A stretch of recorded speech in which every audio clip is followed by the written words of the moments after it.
Thank you. And as Bob said, we do want to give special thanks to the other networks for helping us and to coordinate this meeting today. And also a special thanks to our very own faculty chair, Dr. Julie who helped me tremendously organizing this meeting. So I'm delighted to introduce our guest speaker today, Dr. Jill Carrol, who will discuss the subject of spirituality, sexuality, and respect. Dr. Carrol is a recognized expert on issues of religion, religious tolerance, philosophy of religion, and American religion and religion in public life. Her areas of specialty include the role of religion in world politics, trends in American religion, and the impact of religious diversity in global business. Jill directed the Boniuk Center for Religious Tolerance at Rice University until 2009, where she was also an adjunct associate professor in the Department of Religious Studies. She's a freelance writer for the Houston Chronicle and has a blog called Talking Tolerance. She is the author of several books and numerous articles and has taught widely in the Houston area at the University of Houston, Rice University, the Women's Institute of Houston, and the Youth Center of Houston. In today's format, Dr. Carrol will present for about 45 minutes, and then we'll open the floor to discussion and questions. So stick around for an exciting discussion. Thank you all. Dr. Jill Carrol.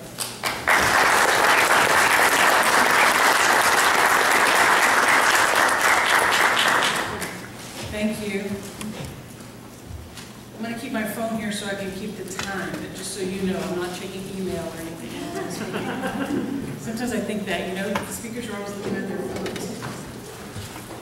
Thank you all for coming. I know some of you have been here since before dawn, and you've been working hard all day, and you're here to get a lunch, and you're tired. So I really appreciate you being here, and I'm really grateful to the network and the other organizations that came together to co-sponsor this event.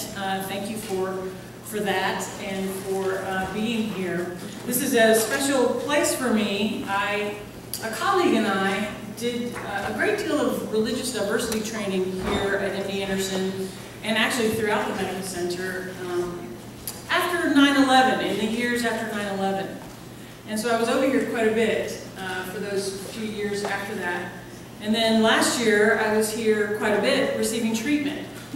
I had a very rare form of cancer, and fortunately for me, the best people who knew how to treat it were here at MD Anderson, which does not surprise me at all. So I have an additional layer now of appreciation for this place and for all of you. And I'm cancer-free so far.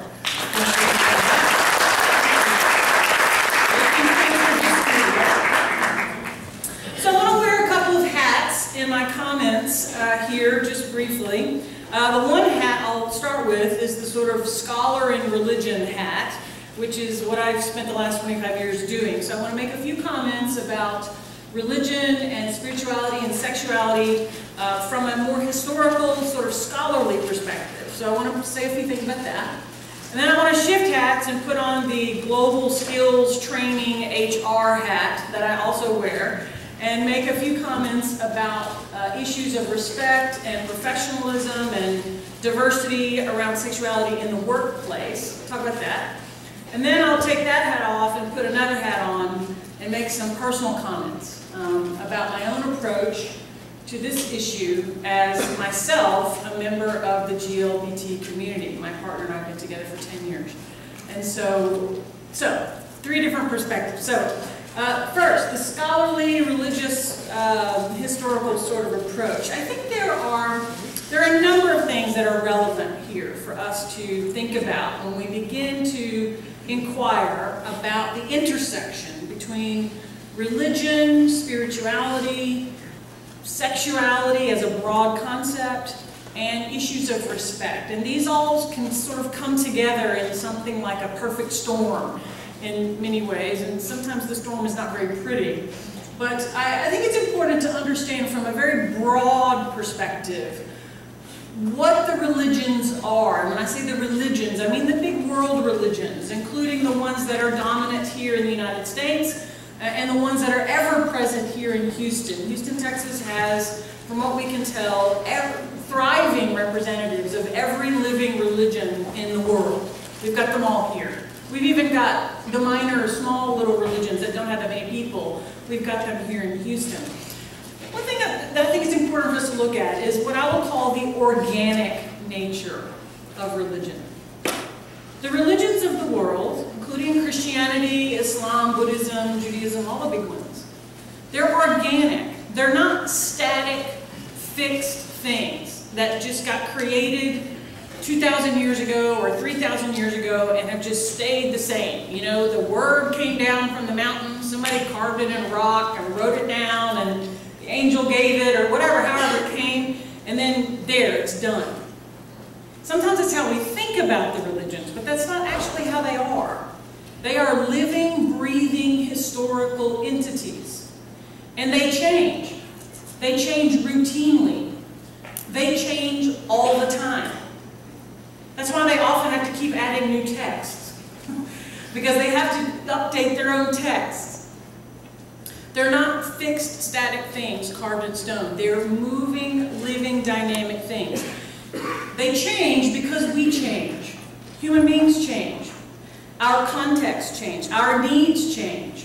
Our perspectives change. Our experiences change, and we want our religions, our gods, our people, we want our faith traditions to speak to those needs. And so we will then go back to those texts, or go back to those rituals, or go back to those things that came down from the prophet or the angel or the mountain or wherever it came from, and renew ourselves and give them new meaning and new meaning.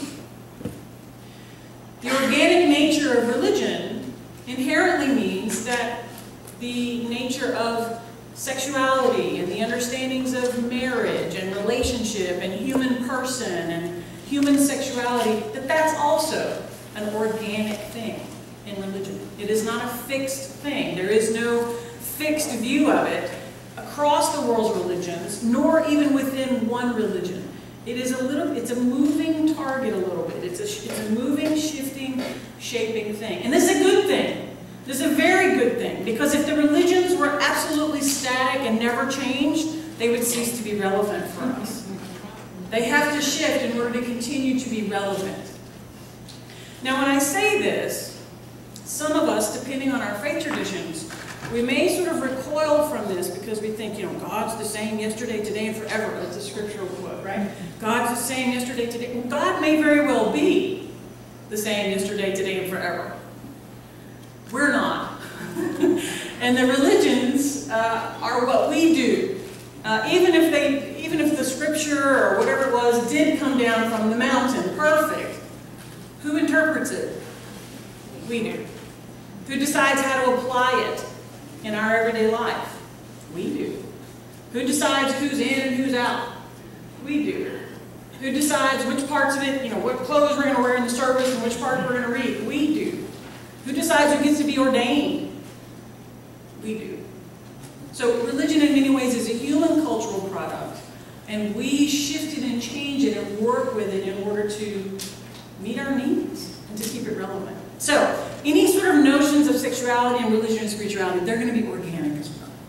So that's the first thing. Second thing is, and this is related to this, is the real complexity of the issue of sexuality when you look across the world's religions. If you just look at the newspapers today or at the internet or the big headlines, it would be easy to conclude that the world's major religions, particularly the largest one, which is Christianity, has a very monolithic or singular understanding of what sexuality is and what kinds of sexuality are okay and which ones are not. It's not actually that simple. The world's religions are evolving and changing, and they're very complex on this issue of sexuality. They differ among themselves, and they differ within themselves even. And I'll give you just several examples or major categories of how this works. Sexuality in general is often used as a metaphor and even a method of union with the divine. If the religions are about anything, it's about wanting to connect with whatever's considered divine, whether it's a god or gods or an energy or a force or the Tao or whatever it is that's considered the divine or the ultimate. And the religions want us, that's the focus of the religions, is for us to experience that and encounter it.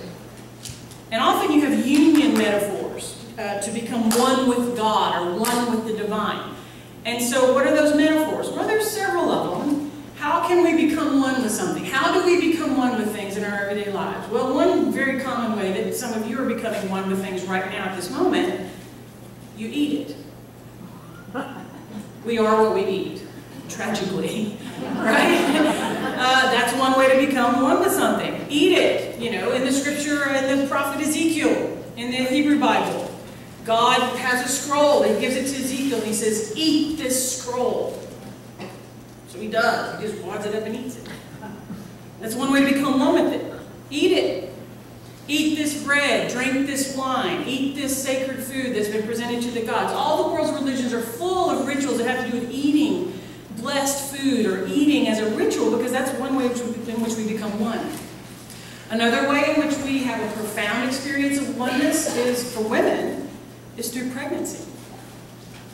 There's another being in there, and there's a profound sense of oneness. And so we have many of for example, the creation stories across many of the world's religions are sort of metaphors. They're spinning off of this notion of pregnancy. In Shinto, for example, the indigenous religion of Japan, the islands of Japan are born of the gods. The gods give birth to the islands. And so there's this profound understanding that the people and the islands of Japan are one with the gods because of this birth imagery. What's a third major way in which we as human beings experience oneness? Through sexuality, through sex. It's profound. It's one of the most profound experiences of union and connection that we can have with another person. And so it makes perfect sense that sexuality itself would be used as another metaphor for union with God. And so you have this. You have, in Christianity, the language of the bride and the bridegroom, and all that wedding links go cleaned up a little bit. It's not outright sexual, it's more wedding. Don't want to upset anybody. In Judaism, you have the Song of Songs, Solomon. It's a beautiful love poem. In Buddhism and in Hinduism, we have tantric practices, which are meditation practices that even incorporate certain sexuality as part of the meditative process. So, it's complex. It's very complex. Sexuality is often used as a method and a metaphor for union with the divine. Other religions have tremendous celebrations of sexuality apart from any procreative function. Ancient Rome and ancient Greece is full of religious ritual that celebrates this part of what it means to be human, apart from any kind of childbirthing or procreation. That this is just a good thing that we have, and it's good to celebrate it. And we see this in other religions as well. Sexuality is also very connected to women. The views that the religions have about women sometimes come in and influence the views that religions have about sexuality. Women as the childbearers, women's sexuality and the procreative function and all that is also tied up together. It's very mysterious. It's to be feared and revered and celebrated. So there's lots of really complex understandings from the religions around that, simply because it's connected to women. And women are both elevated and I think sometimes oppressed, depending on how that works and shakes out from the different religions. Sexuality also shows up in terms of what's called the purity codes in religion. Many of the world's religions have purity codes about what you can eat, what you can't eat. There's lots of washings and baptizings and cleansings and all sorts of things that we find all over the world's religions. Typically, purity codes have to be very concerned about what goes into the body and what comes out of the body.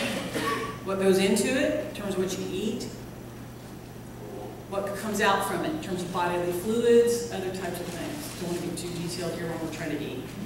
But, so, the purity codes. And so some of the rules around sexuality are all concerned with that, with kinds of purity codes. There is no one way to look at it in the world's religions. Many of them affirm all kinds of different relationships. We have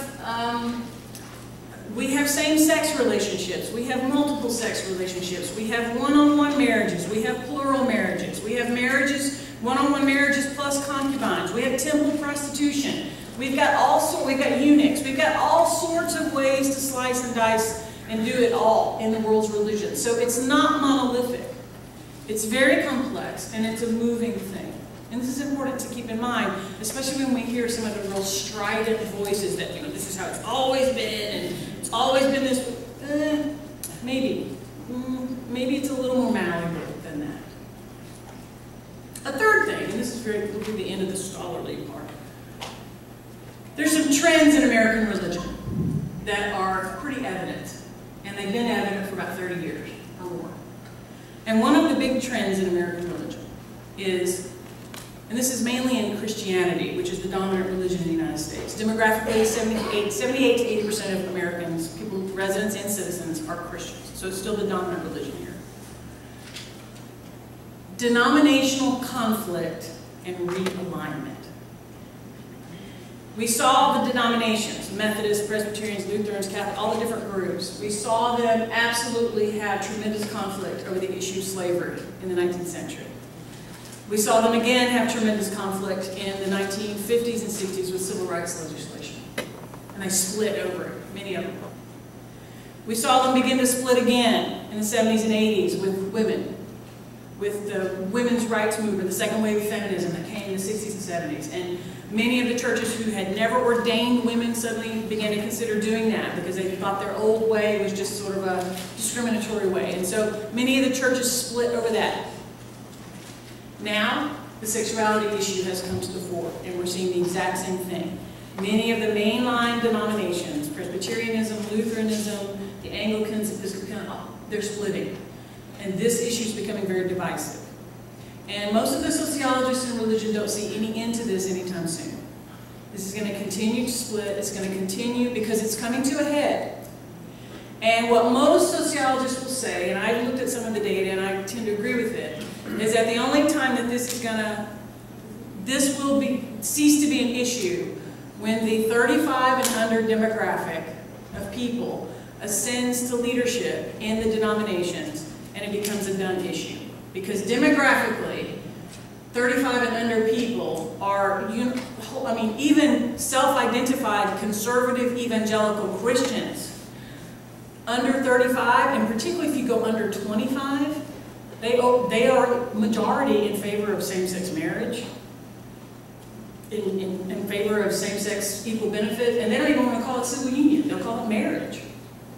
So it's a demographic shift. And until that demographic shift happens, most people who look at this say that we'll continue to see the sort of divisiveness and the struggle and the hurt that we're seeing now in the religious communities regarding sexuality. And it's not something that I think any of us want, regardless of what side you're on. No one likes to champion hurt and divisiveness, but this is probably what we're in for a little while.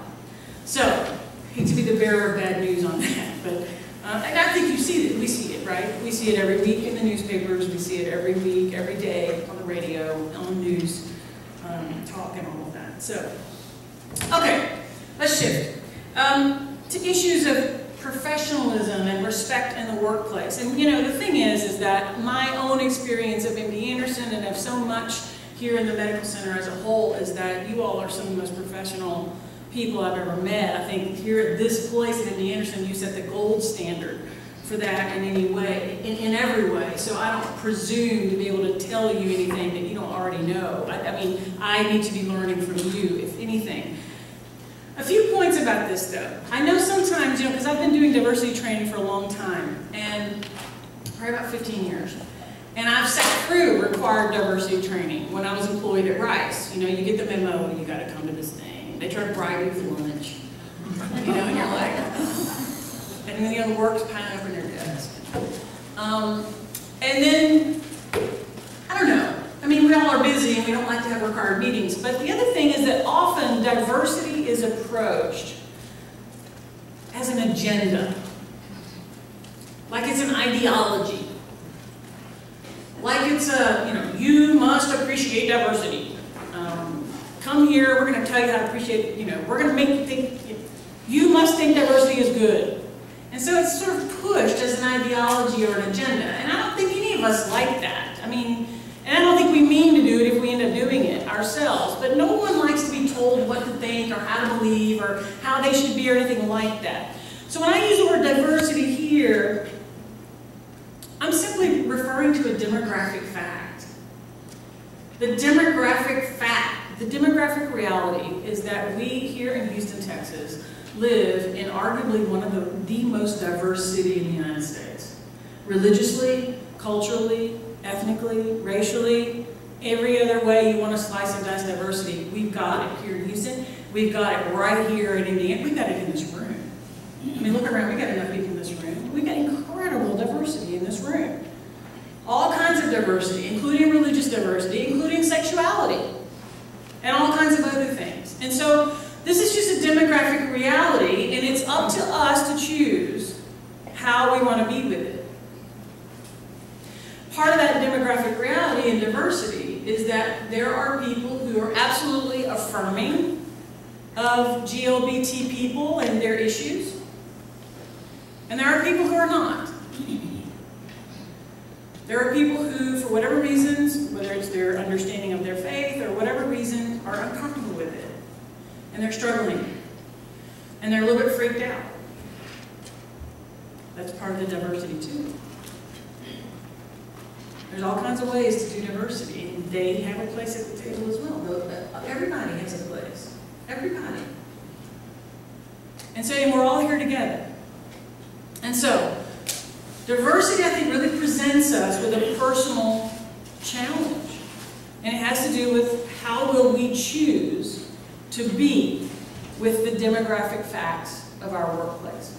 Will we choose to be freaked out by the diversity? Will we choose to be a little bit scared of certain groups or certain people or a little bit weird or however? Or can we choose to try to push ourselves a little and maybe expand ourselves a little and learn maybe to be empowered so that we all can contribute whatever it is that we have to contribute and bring to the table in our workplace? I think really this is the challenge. And it's true here as well, and I think it's something that even if we're doing it well, which I say we do here at Indy Anderson, it's something I still think we have to bring ourselves to freshly and newly every week, every month as we bring ourselves to our work and to our situation, to not get slack in it and to not just take it for granted, but to continue to push ourselves and reflect and say, okay, where am I not stretching maybe as much as I could? New coworkers come in, new patients, new people come in, and we can get sort of just lax about it. So it's good sometimes, I do this at least, to continue to bring myself to the conversation and say, all right, as a professional, as someone living and working in a staggeringly diverse workplace, where am I not stretching? Where have I gotten slack? Where have I gotten comfortable? Where's my growth area? Where do I need to lean in a little bit to an area that's maybe a little bit uncomfortable so that I can be more comfortable, so I can do my job better? So I think that's a good way to approach it. It's one of empowerment rather than, beating ourselves over the head with a diversity stick. Nobody likes that. I certainly don't, and I would never want to be accused of doing that to anyone else. Here, I think two virtues emerge: respect and tolerance. Respect, we all know what it feels like when we're respected and when we're disrespected. It's hard, I wouldn't put up a definition of it on PowerPoint. We all know it, right? You know what it feels like. It's like, what was that senator that said he couldn't define pornography, but he knows it when he sees it? And it violates, free speech. Same with respect. We all know what it feels like when we're respected, and we know what it feels like when we're not. And I would also suggest that on some deep level, we know what it feels like when we are respecting someone else and when we're disrespecting them. And so this is really about us taking responsibility for our own character and our own behaviors. And what's important to say here, and my colleagues and I who've done religious diversity training here have said this for years, but it's important in this conversation as well. The issue is not to respect someone else's beliefs or their lifestyle, or however you want to phrase it. We may think their beliefs are wrong. We may think their lifestyle is problematic, whether it has to do with sexuality or something else, some other kind of something that may be destructive.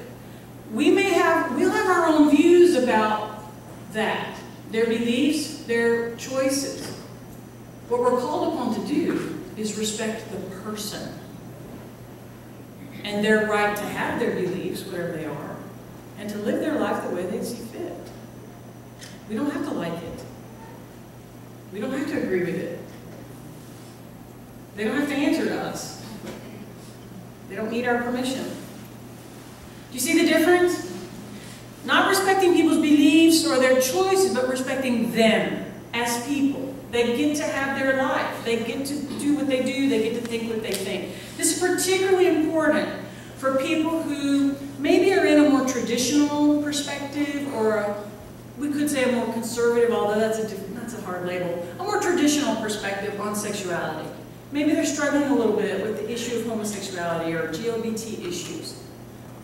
We can still, if we're on the other side of that, we can still respect not their beliefs, but we can respect them. They get to have their beliefs. And we can ask of them, those of us who are members of the LGBT community, we can say, look, we don't agree in our beliefs, but we can respect each other as people. So that way they're not put in a position they feel like they're having to compromise their deepest religious values. They're not having to compromise those. They still get to believe what they believe, but the question becomes one of respecting us as people, treating us with respect and dignity regardless of our beliefs or choices. Does that make sense? That can be very helpful. There can be some freedom in that on both sides if we keep that in mind. Because it's a free country, last time I checked. And we all get to think what we think, and all of us. And so finding a way to respect each other as people. The other virtue is tolerance. Now I know some people don't like this word tolerance, from both sides of the aisle. Some people say, conservative traditional types will say, tolerance, that's just code for relativism. You know, I'm okay, you're okay, my truth, your truth, it's all true, it's all la la la, hold hands and sing. It's too relative, it's too wishy-washy, too, you know, lava-lampy kind of, you know? So they don't like it for that reason. They're like, no, I believe what I believe. You know, I think what I think is true. I think my religion is true. Don't you? We all sort of do, those of us who have religion. You think yours is true. Others, from the other side, say tolerance. I don't want to be tolerated or put up with. We need to embrace. We need to celebrate. We need to accept and embrace and champion, not just tolerate or put up with. Okay.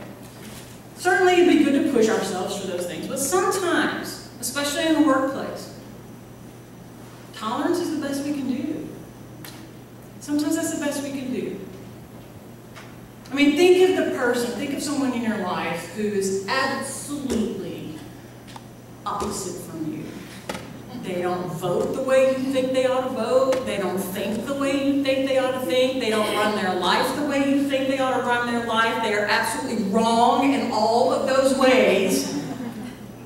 Do you embrace and champion and celebrate them in their view? No, you tolerate it, right? I mean, you put up with it for the sake of something else. And so sometimes that's the best we can do. And so tolerance here, I like to give a different spin to it. I like to say it's not so much putting up with, but it's about expanding our inner capacity for difference. It's like a muscle. Building that muscle, building that inner capacity for difference. And for me, I ask myself the question, how am I with people who are radically different from me? How am I with them? Do I kind of shun them? Do I not want to go in their neighborhood? Do I stay mostly ensconced in my little neighborhood or my little circle of friends with people who are mostly just like me, who think just like me, or am I willing to extend myself out? Can I be okay with people who are different from me? What is my capacity for difference? That's tolerance. It's like a muscle. It's like when we go to the gym and we work out and we stress our muscles so that we can build their tolerance for weight. And over time, your tolerance, your muscles, the tolerance increases. I think we have an inner muscle that if we're going to live and work successfully in a place like Houston and Anderson, we have to build that muscle. And so it's a good question to ask. How are we with difference? With people who are radically different? Because this is our destiny.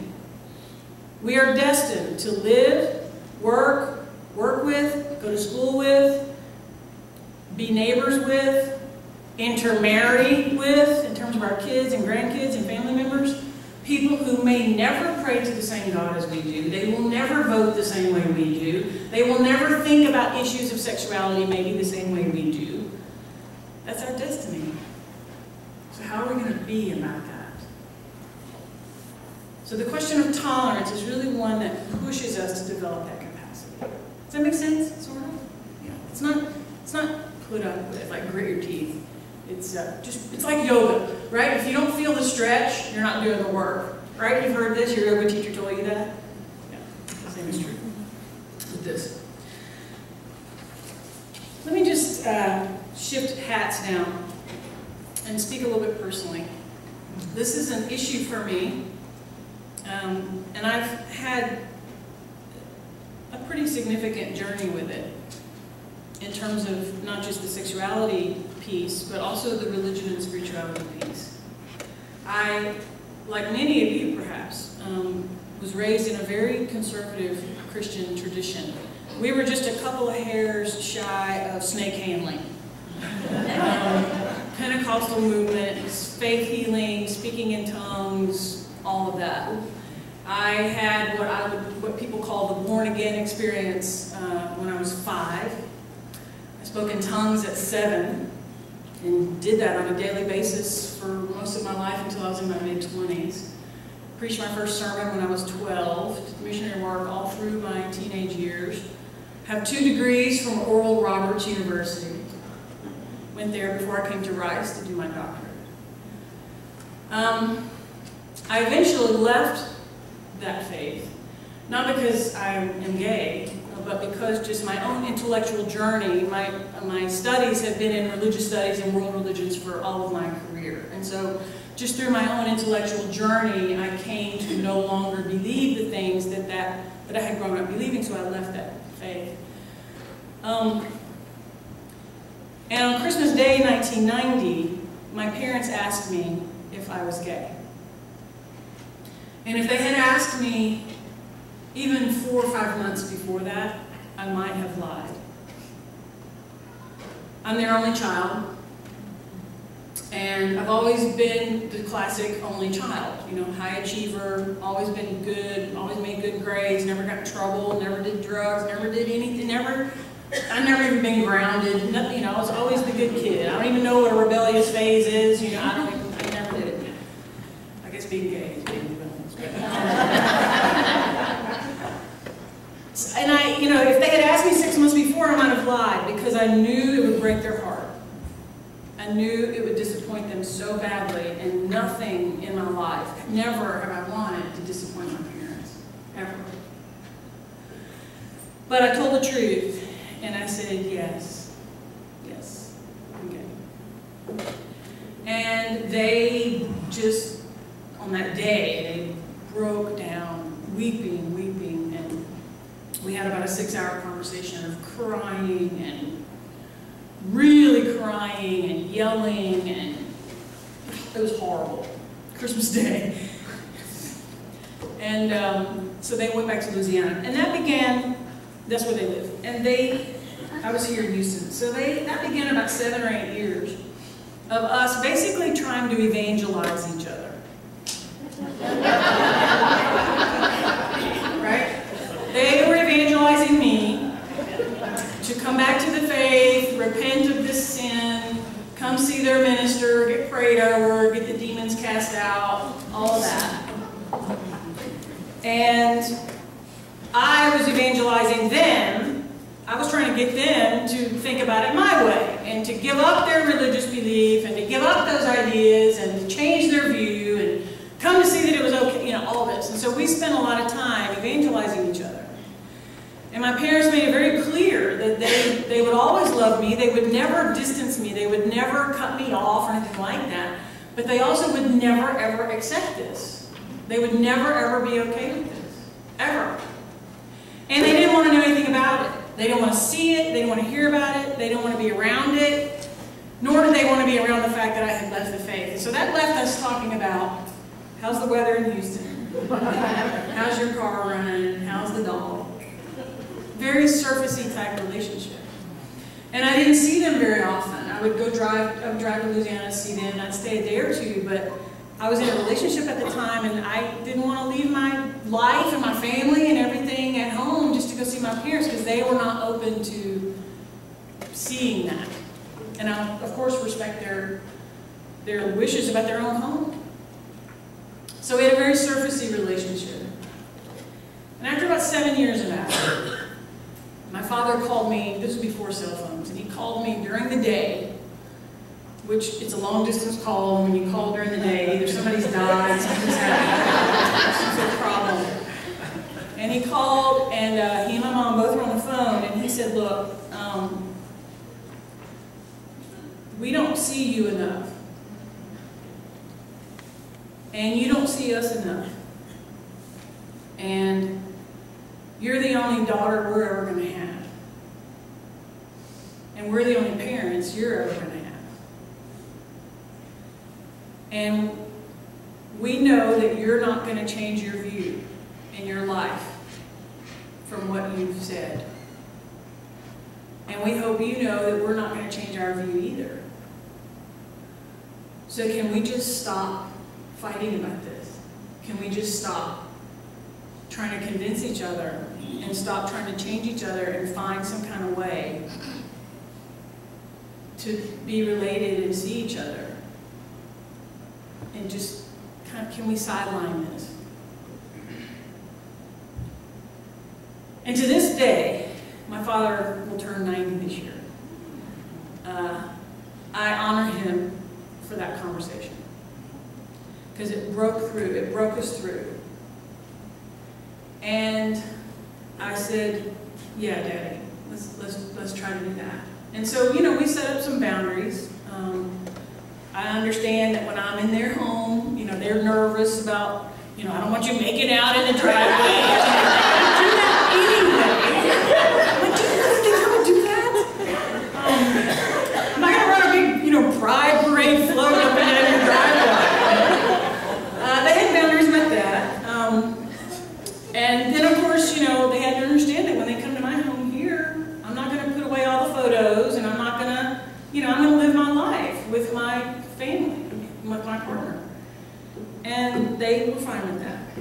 And what I really saw was that for them, because they're my parents, I was willing to bend toward them in a way that I don't bend for other people. But these are my parents. I'll bend to them. And they, who never expected to have a lesbian, agnostic, radical daughter, they were willing to bend for me. And we could touch. And so it's been 15 years since we've had that conversation. And I can say, without qualification, I am closer to my parent. We have the closest, most intimate relationship, more than even when I was younger and I was doing the missionary work and when I was supposedly straight and all of that. We are so much closer now. We go on vacations together. They ask my advice. They have all their favorite things that my partner cooks. She's a food blogger and gourmet cook, and they have their list of things that they love from her. And they appreciate her. They were so grateful that she was here with me all last year when I was here fighting cancer. And now, if you push them on what their religious beliefs are, They haven't really changed. But you know what? I don't care, because what matters to me is how they treat me. And they treat me with love and respect. And I honor them to this moment. And so, the lesson for me out of that, which may make a difference for you, if it does, please grasp it to yourself, is there's a time to fight and stand up and advocate. And then there's also a time to let go of being right in order to have a relationship. I could be right, or I could have a relationship with my parents. And thanks to my dad's wisdom and his breaking the ice, that helped me to choose to have a relationship rather than to just continue, you know? And so the thing I take away is that the challenge for all of us on this, not just with sexuality, but with any kind of issue that has the potential to be divisive, is to choose relationship and to try to create a relationship container big enough to hold the differences.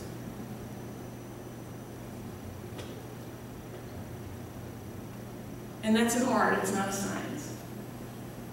And it's risky.